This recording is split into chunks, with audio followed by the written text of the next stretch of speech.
Good morning everyone. हम last class में पढ़ रहे थे आइसोस्पिन का थर्ड कंपोनेंट, आइसोस्पिन की वैल्यू कितनी होती है और थर्ड कंपोनेंट की वैल्यू कितनी होती है। तो हमने क्या स्टडी किया था, सिंगलेट ले तो सिंगलेट पार्टिकल के लिए आइसोस्पिन की वैल्यू कितनी होती है, 0, और उसके थर्ड कंपोनेंट की वैल्यू कितनी होती है, 0। ठीक है। अब डुप्लेट ले तो आइसोस्पिन की वैल्यू कितनी आ जाती है, हाफ, 1/2। और इसके थर्ड कंपोनेंट की बात करें तो 2 होंगे, एक की वैल्यू क्या होगी 1/2 और दूसरे की -1/2। ठीक है। और थर्ड क्या था, सिंगलेट, डुप्लेट और ट्रिपलेट। ट्रिपलेट की बात करें तो आइसोस्पिन कितनी हो जाएगी, 1। ठीक है। और आइसोस्पिन के थर्ड कंपोनेंट की बात करें, मतलब I3 की बात करें, तो उसकी वैल्यू क्या क्या आएगी, 1, 0 और -1। थर्ड कंपोनेंट को कैसे फाइंड आउट करते हैं, 2i+1 फॉर्मूले से। ठीक है। सिंगलेट के लिए I की वैल्यू 0 पुट करेंगे तो I3 का थर्ड कंपोनेंट कितनी आएंगे, 1। कितना आएगा, 1 आ गया। ठीक है। अब डुप्लेट के लिए क्या करेंगे, I की वैल्यू क्या करेंगे, 1/2 पुट करेंगे। तो 1/2 पुट करो, कितनी वैल्यू आई, 2। तो आइसोस्पिन के थर्ड कंपोनेंट में कितने आ गए, 2 आ गए। एक तो 1/2 आएगा और एक -1/2। ऐसे ही ट्रिपलेट के लिए बात करें तो I = क्या रख देंगे, 1 रखेंगे। तो 1 रखेंगे तो 2 + 1 3। तो 3 कंपोनेंट मिल गए, 1, 0 और -1। ठीक है। अब इन सब का यूज़ करते हुए हम क्या बनाएंगे, एक टेबल बनाएंगे मेसोन पार्टिकल और बेरियन पार्टिकल, क्योंकि ये पार्टिकल किसको डिफाइन करते हैं, क्या शो करते हैं, इंटरेक्शन, स्ट्रॉन्ग इंटरेक्शन को फॉलो करते हैं, या फिर उसके अंदर क्या रहते हैं, कंजर्व रहते हैं। ठीक है। तो सबसे पहले मल्टीप्लेट्स,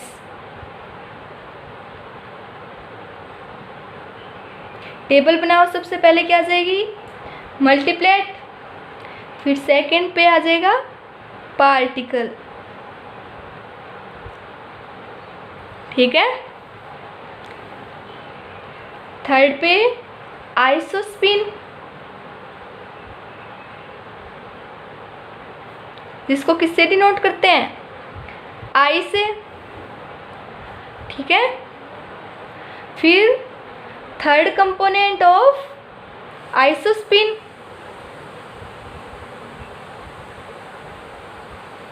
थर्ड कंपोनेंट ऑफ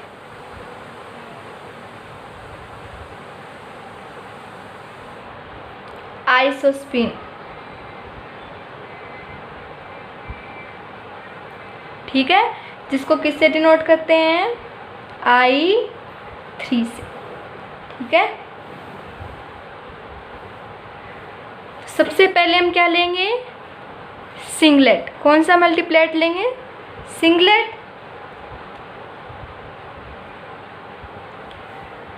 ठीक है। सिंगलेट में क्या आ जाएगा, सबसे पहले लेंगे एटानोट। ठीक है। तो उसकी स्पिन, ये सिंगलेट है तो स्पिन क्या आ जाएगी, 0। थर्ड कंपोनेंट पे क्या आएगा, 0। ठीक है। अब दूसरा सिंगलेट क्या आ जाएगा, लेमडा। ये भी सिंगलेट है तो स्पिन की वैल्यू 0, आइसोस्पिन की वैल्यू भी कितनी आ जाएगी, 0। ठीक है। समझ में आया।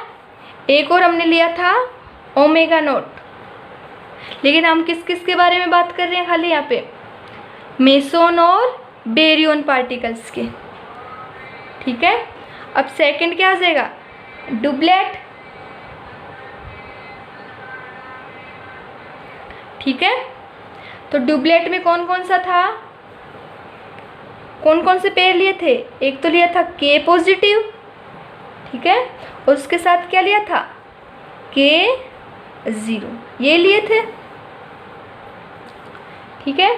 तो K डुप्लेट है तो स्पिन क्या आएगी? 1/2, दोनों की स्पिन क्या आएगी? 1/2 और 1/2, ठीक है। अब इसके थर्ड कंपोनेंट की बात करें तो क्या होगी? K पॉजिटिव की तो आ जाएगी 1/2 प्लस का, और K0 की वैल्यू आ जाएगी -1/2, ठीक है। मतलब K पॉजिटिव की +½ और K0 की -½ ठीक है। अब सेकेंड डुप्लेट का पेयर क्या लिया था? K0 बार और K नेगेटिव, ये लिया था,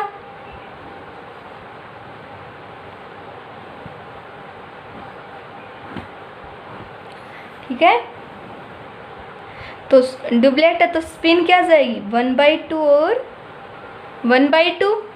थर्ड कंपोनेंट की बात करें तो ये तो पार्टिकल होता है और ये क्या होता है? एंटी पार्टिकल, तो 1/2 और -1/2, ठीक है। फिर क्या लिया था? प्रोटॉन और न्यूट्रॉन, ठीक है। तो प्रोटॉन और न्यूट्रॉन के लिए भी स्पिन 1/2 और 1/2, और थर्ड कंपोनेंट की बात करें तो 1/2 प्लस और -1/2, ठीक है।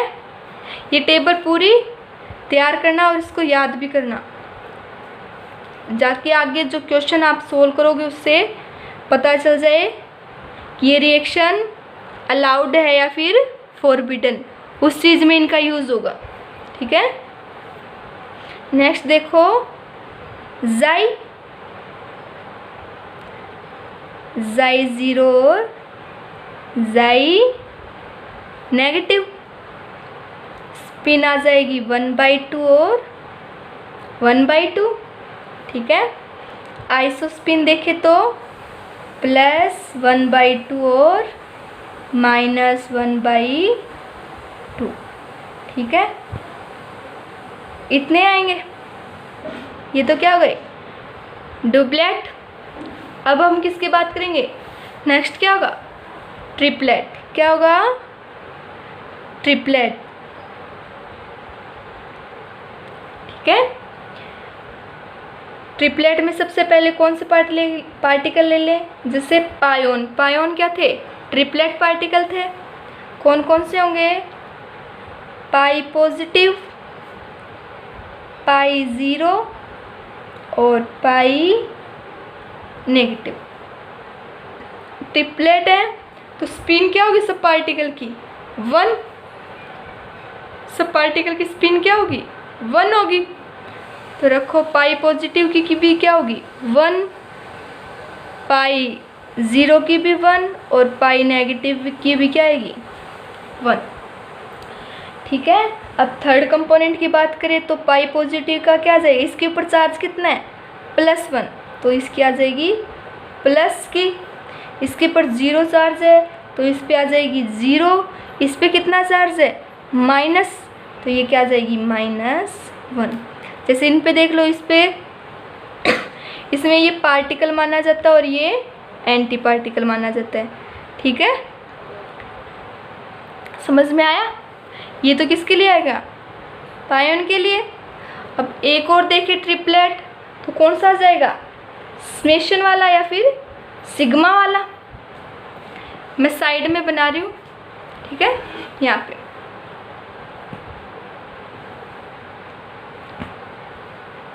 पार्टिकल, फिर क्या था?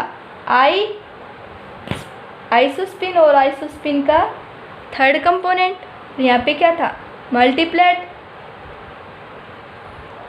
ठीक है। अब ट्रिपलेट की बात चल रही थी, किसकी बात चल रही थी? ट्रिपलेट की। तो ट्रिपलेट में एक के बारे में हमने स्टडी कर लिया था, पायोन पार्टिकल्स के बारे में। नेक्स्ट क्या हो जाएगा? Sigma particle. क्या होगा? Sigma particle. तो वो कौन कौन से हो जाएंगे, सिग्मा पॉजिटिव, सिग्मा ज़ीरो और सिग्मा नेगेटिव। ठीक है, सिग्मा पॉजिटिव, सिग्मा ज़ीरो और सिग्मा नेगेटिव। ठीक है, ट्रिपलेट है तो स्पिन क्या हो जाएगी, 1 1 1। ठीक है, तो आइसोस्पिन कितनी हो जाएगी, +1 0 और -1।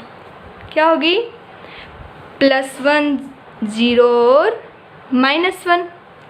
ठीक है, अब ये क्या बन गई, टेबल बन गई।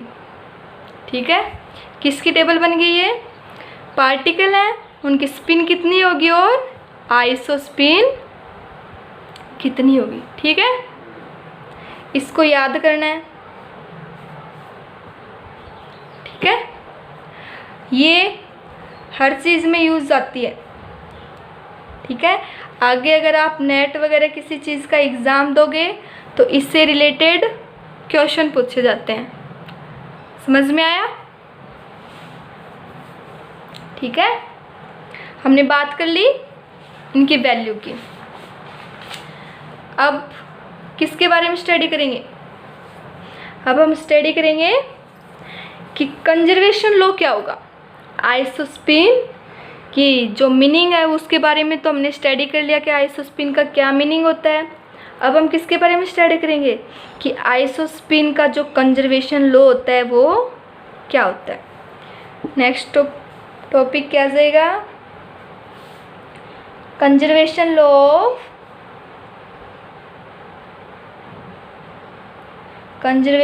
Of isospin.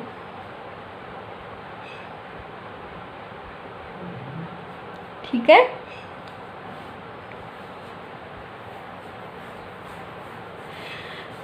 इसके अंदर क्या होगा,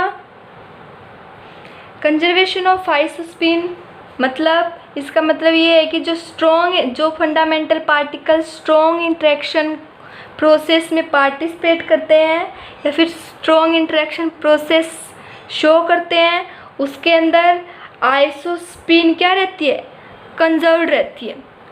आइसोस्पिन की वैल्यू क्या रहेगी, कंजर्व्ड रहेगी। ठीक है, वो क्या है, कंजर्वेशन लॉ। ठीक है, और कंजर्वेशन लॉ इस रूल के अंदर क्या होगा, मतलब ये लॉ इलेक्ट्रोमैग्नेटिक इंटरेक्शन लें या फिर वीक इंटरेक्शन लें तो उसके अंदर फॉलो नहीं होता। ओनली किस किस में फॉलो होता है, ये खाली स्ट्रॉन्ग इंटरेक्शन में फॉलो होता है। ठीक है, वीक और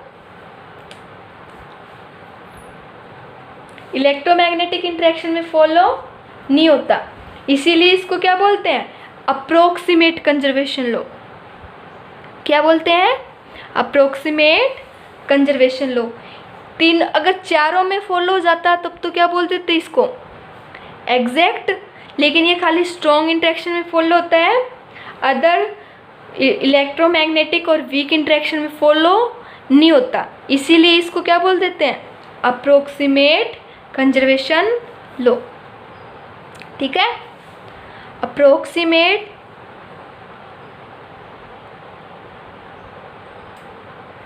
कंजर्वेशन लॉ। ठीक है, it is valid only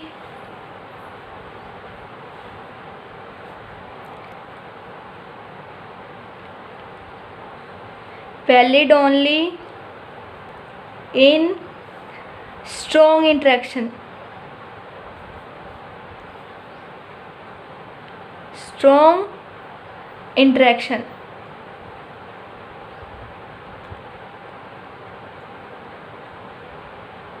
and not allowed in electromagnetic interaction and weak interaction। आज के लिए इतना ही, आगे का हम नेक्स्ट क्लास में पढ़ेंगे। Thank you.